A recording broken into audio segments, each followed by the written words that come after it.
सारा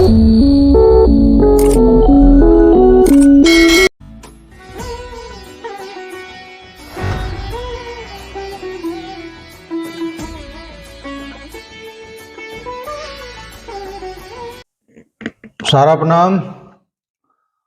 सहारा इंडिया परिवार के मेरे प्यारे कर्तव्योगी साथियों और सहारा से जुड़े समस्त निवेशकर्तागण का एक बार फिर से हार्दिक अभिनंदन, स्वागत है। दोस्तों, खबर तो बहुत महत्वपूर्ण है और डिसाइडेड भी हो सकता है आने वाले 30 दिन के अंदर क्या हो रहा है, क्या नहीं हो रहा है, इस बात की बातचीत, चर्चाएं आज हम आपके साथ करेंगे। क्योंकि पिछले 5-6 दिन से काफ़ी व्यस्तता के कारण आपके बीच आने का मौका नहीं मिला, इसके लिए क्षमा चाहते हैं। अभी काफ़ी सारी खबरें फाउंडेशन डे के बाद निकलकर सामने आया है और इन खबरों में सबसे ज़्यादा महत्वपूर्ण है जो मध्यस्थता का जो एक सुप्रीम कोर्ट का पहल है उसके बारे में है।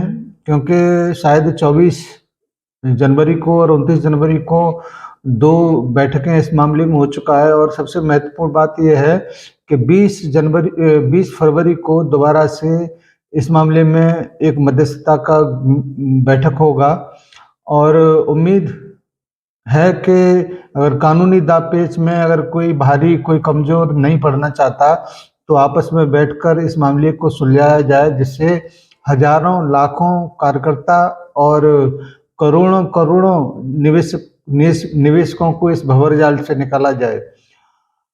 महत्वपूर्ण बात यह है कि सहारा के प्रबंधन के बहुत ही समझदारी वाली पहल इसमें सामने आया है कि उन्होंने अपने कार्यकर्ताओं के लिए और जमाकर्ताओं के लिए ये कंसीडर किया है कि हम सेबी के साथ बैठकर इस मामले को और अन्य रास्ते से सुलझाने का प्रयास करेंगे।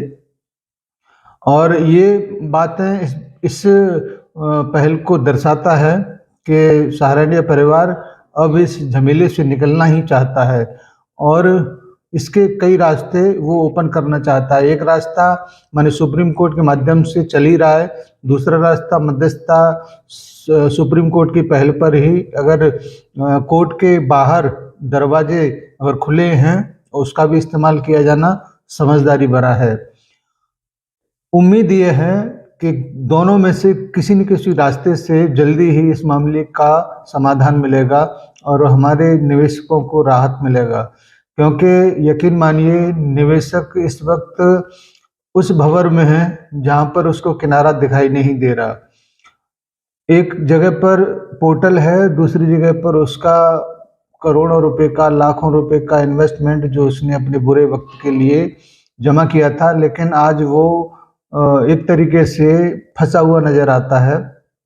लेकिन सहारा इंडिया परिवार इस बात की गारंटी देता है कि चाहे थोड़ा सा नहीं, बहुत विलम्ब हुआ है और इस विलम्ब का कारण सहारा इंडिया परिवार नहीं है, बल्कि हमारे देश के कानूनी अड़चने हैं जो इतना पेचीदा है जिसको समझने के लिए शायद 100 बार जन्म लेना पड़ेगा, तब जाकर इसको समझने का प्रयास किया जा सकता है। समझ में फिर भी नहीं आएगा क्योंकि हमारी न्याय की व्यवस्था अंग्रेजों के ज़माने की है, जिसको सुप्रीम कोर्ट के वक्ता अश्विनी उपाध्याय जी भी कई बार समझा चुके हैं, बता चुके हैं। उनकी बातों को अगर समझें तो इसमें केवल और केवल वकीलों का और हमारे न्यायालय का जो एक सिस्टम है उसी को इस्तेमाल करते हुए तारीख पर तारीख देने का ही प्रयास, तारीख पर तारीख देने का ही सिस्टम इसमें ज़्यादा सटीक बैठता है। इसको कई बार आलोचनाओं में लिया जा चुका है, लेकिन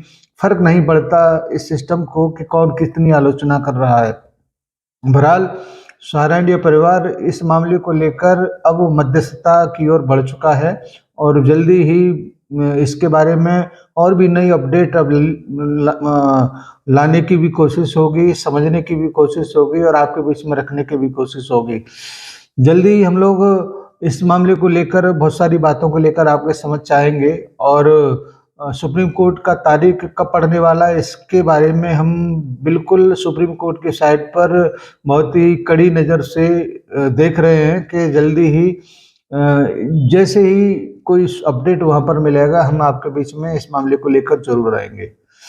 साथ ही साथ एक सोशल मीडिया पर सहारा वर्ल्ड को लेकर काफ़ी सारी चर्चाएँ चल रहा है। मैं सभी साथियों से कहना चाहूँगा, सहारा की बहुत सारी कंपनियाँ हैं जिसके बारे में हमें और आपको नहीं पता। शायद उसी में से सहारा वर्ल्ड नाम का एक कंपनी है जो बहुत पहले 2015-14 से भी शायद पहले इस कंपनी की शुरुआत किया गया था, जिसमें बहुत सारी क्रियाकलाप हैं। इसको लेकर काफ़ी लोग थोड़ा-सा ज़्यादा अग्रेसिव तरीके से लोगों के बीच में रख रहे हैं। मुझे नहीं लगता इसमें इस प्रकार की बातों को रखने की कोई ज़रूरत है, क्योंकि सहारा इंडिया परिवार एक वट वृक्ष है जिसकी कई शाखाएँ निकलती हैं, और उस शाखाओं में से कभी-कभी जैसे कोई नई सूचना मिलता है तो हमारे बहुत सारे साथी अग्रेसिव होकर या उत्तेजित होकर बहुत सारी बातें सोशल मीडिया पर डालते हैं, जिससे लोगों के बीच में थोड़ा-सा भ्रम की स्थिति ज़रूर पैदा होती है। इसलिए इन सारी स्थितियों से बचा जाना चाहिए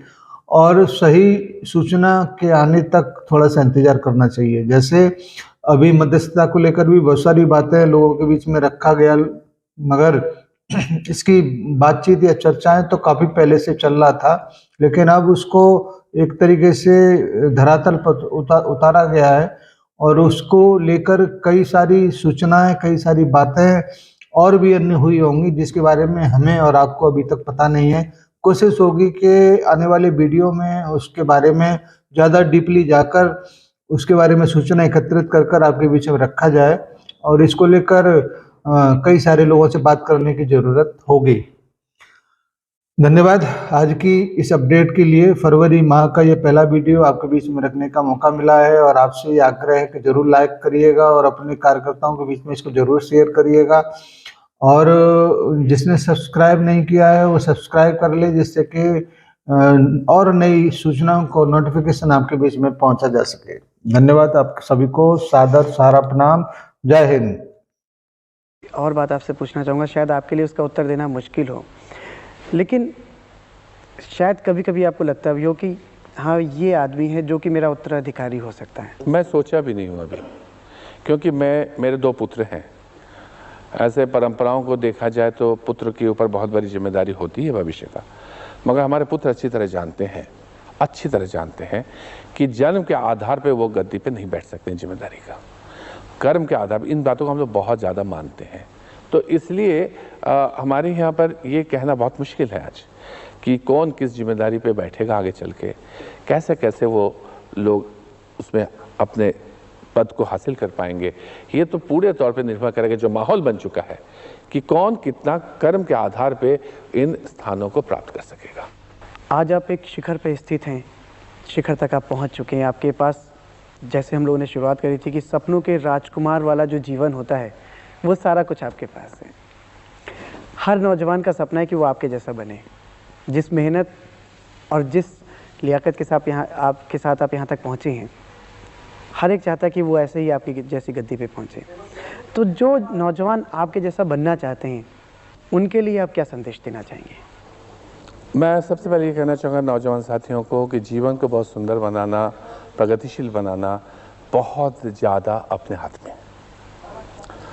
उसके लिए अपने नींव को मजबूत करना होता है, और नींव को मजबूत करने के लिए हमें अनुशासन, ईमानदारी और मेहनत को साथ लेना होता है। मगर केवल अनुशासन, ईमानदारी, मेहनत से हम सब कुछ प्राप्त नहीं कर लेते हैं। हम अपने नींव को मजबूत करते हैं। उसके साथ साथ हमें ध्यान देना होगा 4 ज्ञान की। एक तो जीवन पक्ष का ज्ञान। जीवन पक्ष का ज्ञान मतलब जीवन की सच्चाइयाँ, मनोवैज्ञानिक पहलू, जीवन दर्शन।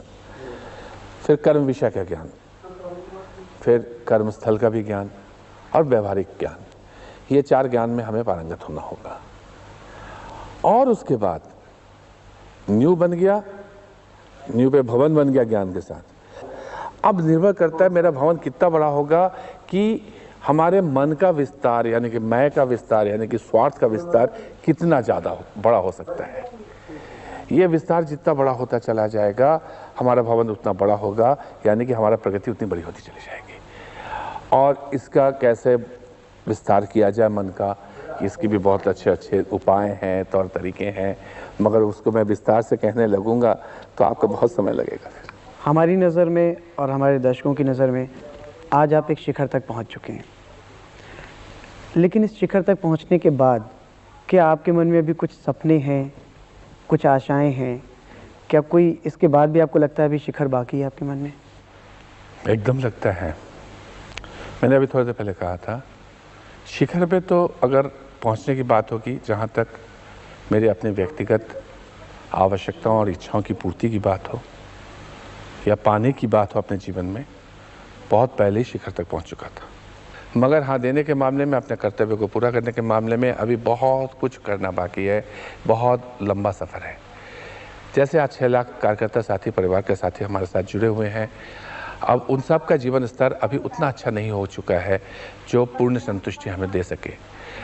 मैं प्रयासरत रहूँगा, हूँ, और साथ साथ ये भी मैं कहना चाहूँगा कि हर 2 साल के बाद जाते जाते 1 लाख या ऐसे ही नए साथी भी जुड़ जा रहे परिवार में, तो मैं समझता हूँ मरते दम तक जाते जाते शायद इतना बड़ा परिवार हो जाएगा कि तब भी असंतुष्टि रह जाएगी, जिस सबका जीवन स्तर नहीं अच्छा हो सका। और तो मेरी जो इच्छाएं हैं, जो शिखर की बात आप कर रहे हो, कि मेरे परिवार के साथियों का जीवन स्तर इतना बड़ा हो, इतना सुंदर हो, जो पूरा दुनिया जल उठे, और जब उस चीज़ को प्राप्त करते रहें, साथ साथ शायद शांति से मर पाऊँगा, बहुत संतुष्टि के जीवन महसूस कर पाऊँगा अंतिम क्षणों में जाकर।